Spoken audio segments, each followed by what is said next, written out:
Assalamualaikum warahmatullahi wabarakatuh.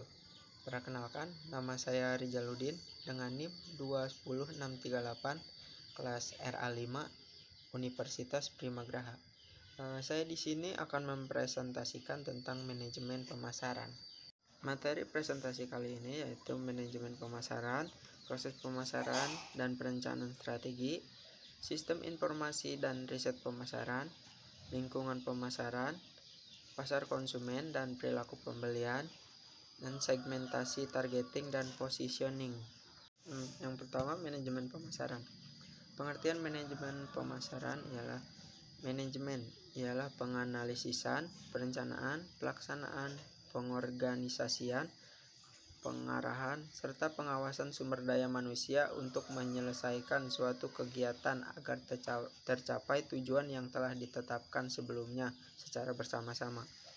Pemasaran atau marketing ialah pengarahan suatu yang dibutuhkan oleh para konsumen dengan cara pertukaran. Manajemen pemasaran adalah penganalisisan, perencanaan, pembimbingan atau pengarahan, pelaksanaan, pengawasan yang menimbulkan pertukaran untuk memenuhi keinginan serta kebutuhan konsumen dengan tujuan saling menguntungkan dan menjadikan pasar sebagai sarana yang potensial. Dalam pemasaran sendiri terdapat 6 konsep yang merupakan dasar dalam pelaksanaan kegiatan pemasaran suatu organisasi, yaitu pertama, konsep produksi, 2, konsep produk, 3, konsep penjualan, 4, konsep pemasaran, 5, konsep pemasaran sosial, 6, konsep pemasaran global.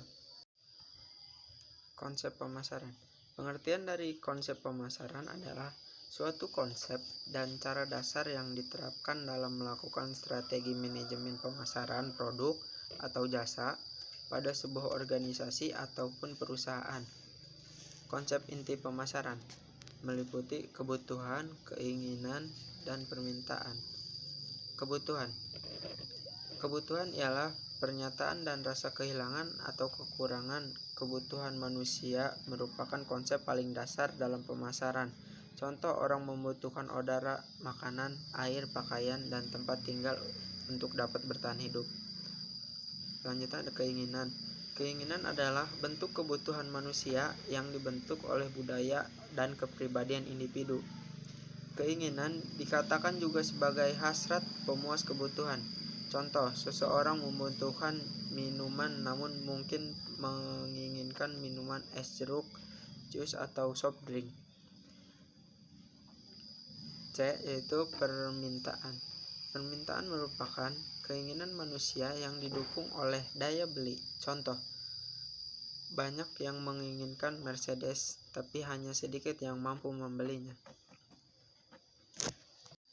Ruang lingkup pemasaran. Peter Drucker, seorang ahli teori manajemen terkemuka, menjelaskan sebagai berikut. Selalu akan ada kebutuhan akan penjualan. Namun tujuan dari pemasaran ialah membuat penjualan berlimpah. Tujuan pemasaran ialah mengetahui dan memahami pelanggan dengan baik sehingga produk atau jasa bisa sesuai dengan kebutuhannya sehingga terjual sendiri. Idealnya, seorang pemasar harus menghasilkan seorang pelanggan yang siap untuk membeli. Dengan demikian, yang dibutuhkan hanyalah memastikan produk dan jasa tersedia. Sehingga ketika Sony merancang sistem game PlayStation 3, perusahaan ini dibanjiri oleh pesanan karena mereka telah merancang produk yang tepat. Ada tipe entitas barang yang dipasarkan orang-orang pemasaran, yaitu barang, jasa, acara, pengalaman, orang, tempat, properti atau hak kepemilikan, organisasi, informasi, dan ide. Proses pemasaran dan perencanaan strategi. Pemasaran adalah kinerja dari kegiatan bisnis yang mengarahkan arus barang dan jasa kepada para pelanggan dan pemakai. Dalam perkembangannya, pengertian pemasaran bukan saja masalah penyaluran barang dan jasa kepada pembeli atau konsumen dalam sebuah bisnis, melainkan juga menyangkut sebagai kegiatan yang tidak saja dilakukan oleh sebuah bisnis tetapi oleh organisasi nirlaba seperti gereja, universitas, atau kegiatan pendidikan lainnya dan organisasi-organisasi sosial. Manajemen pemasaran menurut Kotler dan Killer tahun 2012 adalah seni dan ilmu memilih pasar, sarana, dan meraih, mempertahankan, juga menumbuhkan konsumen dengan menciptakan, menghantarkan, dan mengkomunikasikan dari nilai pelanggan yang unggul. Selanjutnya yaitu pasar konsumen dan perilaku pembelian. Pengertian pasar konsumen. Pasar konsumen adalah pasar yang dimana pembelinya adalah individual yang membeli produk untuk digunakan atau disewakan.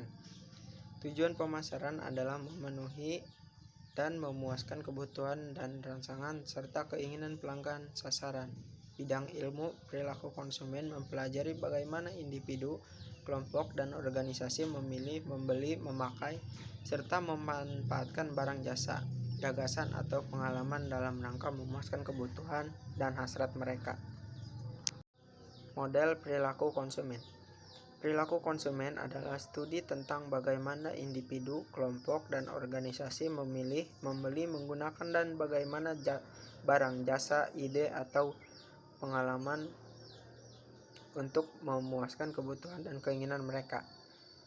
Titik untuk memahami perilaku adalah model rangsangan dan tanggapan.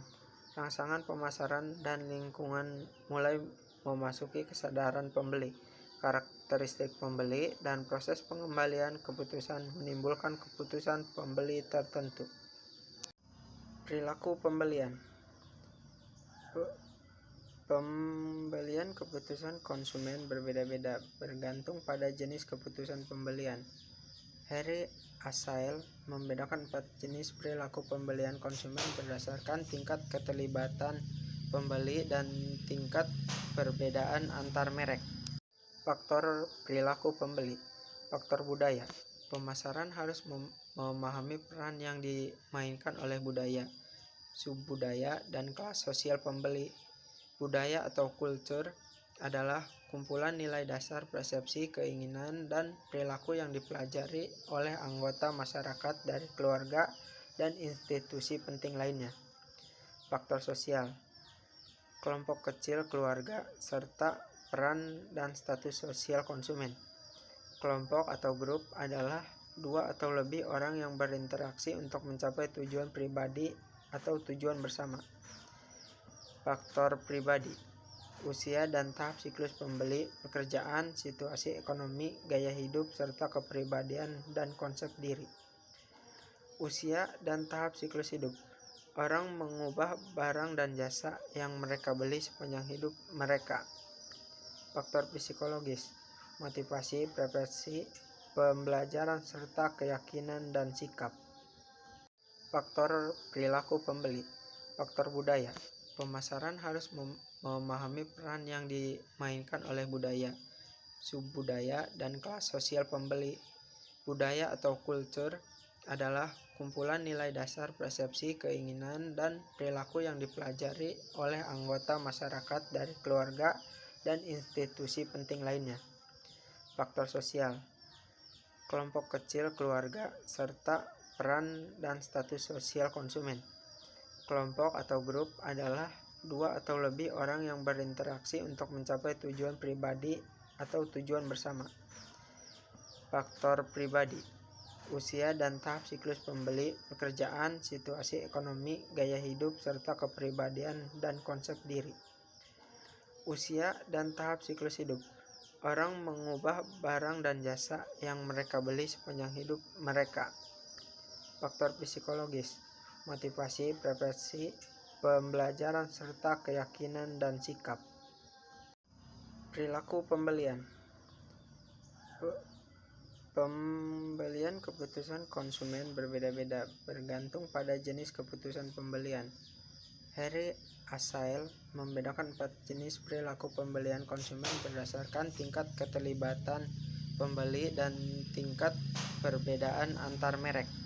Selanjutnya, perencanaan pasar. Perencanaan pasar sendiri terdiri dari 3, yaitu penelitian pasar, pengembangan produk atau layanan, dan penetapan harga. Penelitian pasar. Pentingnya penelitian pasar dalam proses pemasaran.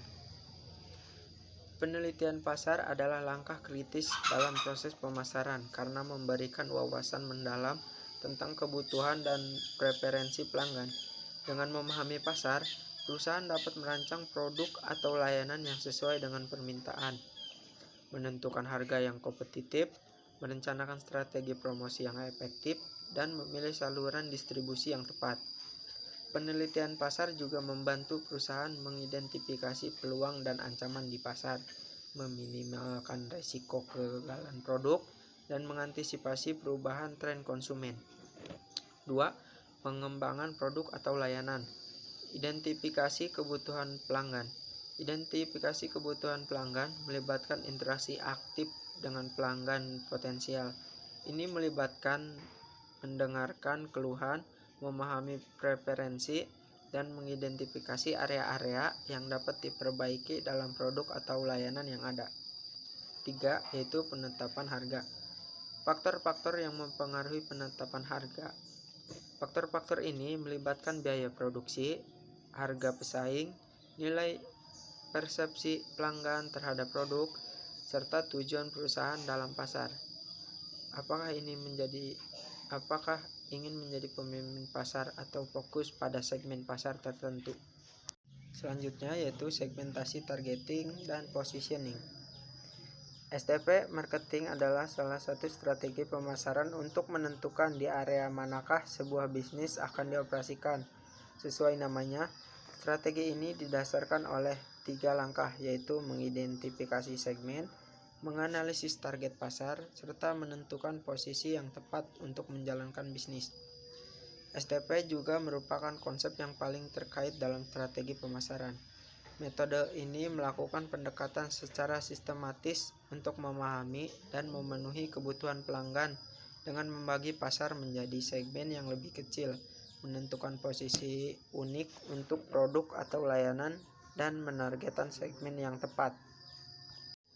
Apa itu segmentasi? Segmenting atau yang sering dikenal dengan segmentasi pasar merupakan tindakan mengklasifikasikan pasar ke dalam kelompok-kelompok dengan berbagai kategori, sehingga kondisi tersebut memungkinkan kebutuhan produk yang berbeda atau kombinasi pemasaran yang terpisah. Singkatnya, segmentasi merupakan proses membagi pasar menjadi bagian-bagian yang lebih kecil berdasarkan dari karakteristik yang memiliki nilai. Melalui segmentasi pasar, aktivitas pemasaran bisa dilaksanakan sesuai dengan rencana dan memperoleh hasil yang maksimal dalam memberikan kepuasan untuk konsumen. 4 variabel segmentasi. Terdapat 4 variabel segmentasi, yaitu segmentasi geografis, segmentasi psikografis, segmentasi demografis, dan segmentasi perilaku. Apa itu targeting? Setelah melakukan segmenting dan mengetahui kelompok segmen pasar, perusahaan kemudian harus melakukan targeting untuk menentukan target segmen pasar. Artinya, perusahaan harus mengevaluasi setiap segmen pasar dan menentukan segmen pasar mana yang paling potensial sebagai target pemasaran. Menurut Philip Kotler dan Gary Armstrong dalam buku Dasar Pemasaran tahun 1994, dalam mengevaluasi segmen-segmen pasar yang berbeda, perusahaan harus menelaah ukuran dan pertumbuhan segmen, kemenarikan struktural segmen, termasuk keberadaan pesaing, serta kesesuaian sasaran dan sumber daya perusahaan.